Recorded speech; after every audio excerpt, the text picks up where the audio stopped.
Ayan mga kapatid, kapag sira ang burger machine, ganito ang dapat nating gawin. Manual, mano-mano mga kapatid. Yan, ganyan lang.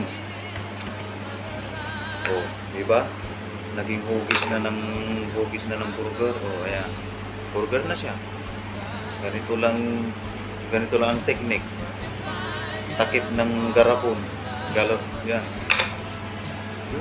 Burger na siya. Wala tayong makina. Burger machine.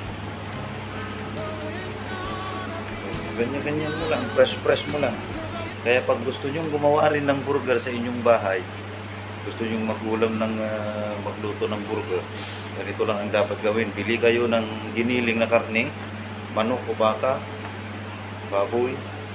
Ganito. Tapos rekaduhan nyo, ihalo nyo, tapos gagawa kayo ng burger ganito. So ayan, tapos na. Burger na siya. So ayan. Ang bawat isa nito 100 grams ang timbang para pantay-pantay ang ang hugis. Wala, manual tayo, kaya medyo matagalan lang ang proseso. Sira ang machine natin, kaya ganyan muna, pagtyagaan muna ng ganito.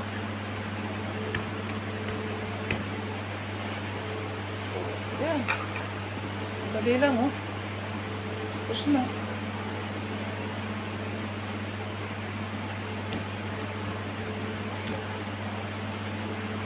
Oh, tapos.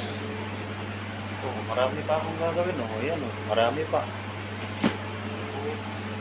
Itong nagawa ko na, tapos na nagawa ko na. Ito naman beef burger. Yan mga kapatid.